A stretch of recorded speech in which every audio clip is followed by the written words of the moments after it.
Yes. So they sent Al Sharpton a 19-page notice of intent to file a lawsuit. They are claiming that Sharpton made several defamatory statements against those three men by insinuating that they had something to do with Nolan's death. And in that, they've cited two instances, the vigil that took place on Nolan's birthday, and also the earlier in July, an incident where Al Sharpton said, where is the phone? He gave an interview to TMZ and just kind of questioned why they would have had Nolan's phone. The attorneys for those young men say those statements potentially rose to the level of being defamatory, and they are now saying that Sharpton, the Reverend Al Sharpton, needs to apologize and retract those statements, or they will sue him.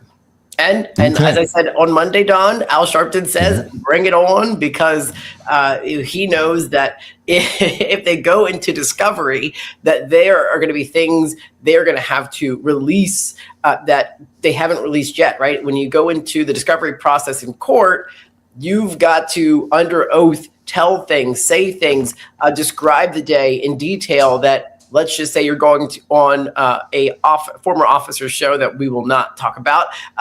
You can say whatever on that, right? Because you're not under oath.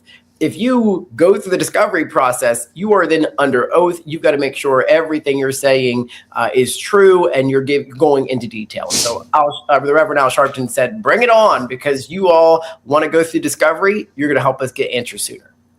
So let's talk some politics. Nearly 2 months after a young man's body was discovered washed up on Horn Island, his family continues to seek answers, and the central question remains: what truly happened to Nolan Wells, and why has the investigation not produced a definitive conclusion? Nearly 2 months now since his body was found on Horn Island, and we're no closer to finding out what happened to Nolan Wells. The family has added some new legal firepower, with a local attorney joining the legal team. I think it helps to have somebody local who's, from the soil, somebody that, is kind of familiar with the terrain, with the people. Nolan Wells was an 18-year-old resident of the Gulf Coast who, on the 4th of July, set out on a recreational boat trip from Ocean Springs with 3 friends, heading toward Horn Island. The outing was described by the friends as routine, with no indication of distress before the vessel returned to shore. 2 days later, on July 6, his body was found floating in the water, and no official statement has since identified a cause of death. Wells' body was found washed up on the water 2 days after he and a group of friends set off on a boat from Ocean Springs to Horn Island on 4th of July. The family has voiced serious doubts about how Gulf Coast law enforcement has managed the case. They've spoken out publicly often enough to suggest that they have some skepticism. They contend that state prosecutors may lack the resources or investigative expertise needed to examine all relevant evidence, and they have called for an independent inquiry to ensure that no detail is overlooked. On 4th of July. Smith says the cases are the attention from around the world. Some are worried about a cover-up. There have been instances where black bodies have been found floating in Mississippi waters in mysterious circumstances. So people naturally harken back to some of that history. 3 weeks ago, Jackson criminal defense attorney Ahmad Smith joined the family's legal team, aligning himself with National Civil Rights Attorney Ben Crump and the NAACP Office of Legal Counsel. Jackson criminal defense attorney Ahmad Smith signed on 3 weeks ago. Smith will assist National Civil Rights Attorney Ben Crump, along with the NAACP Office of Legal Counsel, working on an independent investigation. Many, including Wells' parents, have raised serious questions about how law... Smith emphasized that an independent investigation is indispensable because you can't always trust the information coming from state prosecutors, noting that they sometimes lack knowledge, resources, or may simply miss critical facts. Smith believes an independent investigation is indispensable because he says you can't always trust the information coming from state prosecutors will be accurate. He says sometimes they may not have the knowledge or the resources. Sometimes they will simply miss something. During a gathering that would have celebrated what would have been Nolan's 19th birthday, Smith met with the grieving parents. My heart just breaks for his entire family and community. I have 4 kids, 24, 18, and twins who are almost 16. And it's really actually hard for me to watch stories about him because I immediately think of my children, and it's simply heartbreaking. I just hope that whatever the answers are, that people will see the humanity in his family and will work to get answers to give them peace, to give them an opportunity. I don't think there's such thing as closure with grief, but to at least give them some peace of mind that they know exactly what happened. We've all seen. He reported that their disposition was hopeful, indicating that they trust the team they have assembled and believe that a thorough, independent review will eventually reveal the truth. Smith says he spoke with Wells' parents last week during a gathering for what would have been his 19th birthday. While they're grieving, their disposition to me seems to be one that is hopeful.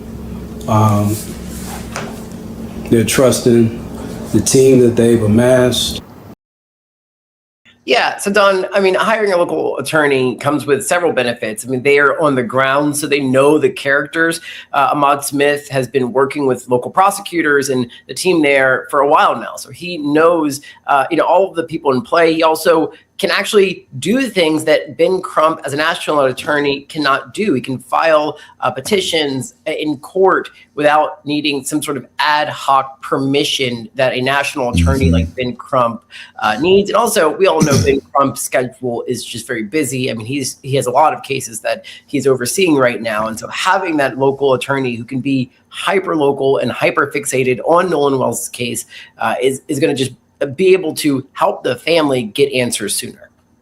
To facilitate public involvement, the family and their attorneys established an 800 number tip line, though the exact digits have been discussed as 1891, 1891-72, or 1772. The line is intended to collect any information that might assist investigators, reflecting the family's desire for additional perspectives beyond what officials have provided. All right. Smith says that they're getting so many tips that they set up this 800 number that you see on your screen specifically for tips and more information in this case.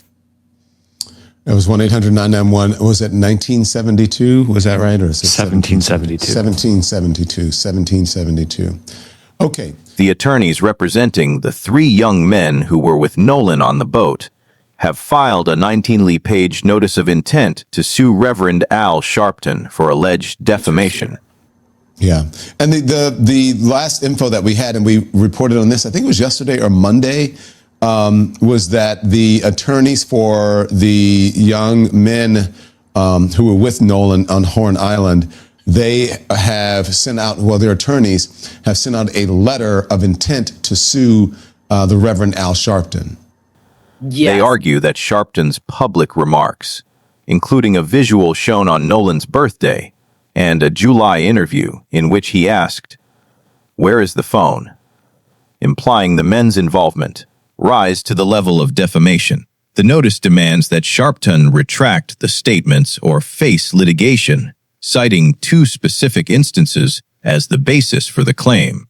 Reverend Sharpton responded by asserting that he would welcome a discovery process, stating, "Bring it on, because you all want to go through discovery.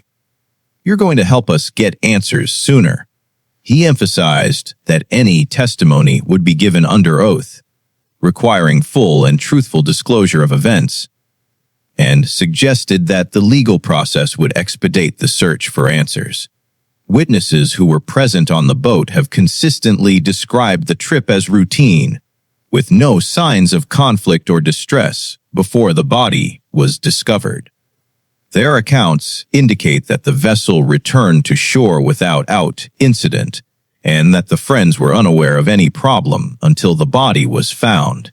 Investigators have confirmed that the body was recovered 2 days after the boat trip, and that no definitive cause of death has been publicly announced. The absence of any official statement regarding foul play, combined with the lack of transparent forensic evidence, has left the case in a state of uncertainty, prompting the family's demand for an independent review that can examine all available data, including phone records, witness statements, and environmental conditions. The tip line continues to accept calls, and the family has reiterated that they will pursue every avenue, including the independent investigation and the pending defamation suit, until a conclusive explanation for Nolan's death is obtained. Law enforcement officials have not announced any arrests, charges, or convictions, and the case remains officially open. The filing of the defamation notice represents a genuine development, as it introduces a new legal avenue that may yield discovery relevant to the original homicide inquiry. Simultaneously, the independent team continues to review all evidence, including the boat's log, communications among the friends, and any statements made by law enforcement officials, while the tip line remains active. At this stage, the legal status of the case is provisional. No charges have been filed, no trial has been scheduled, and no verdict has been rendered. The family's hope rests on the possibility that thorough, independent scrutiny will eventually clarify what transpired on that July day and why the investigation has not yet produced conclusive results.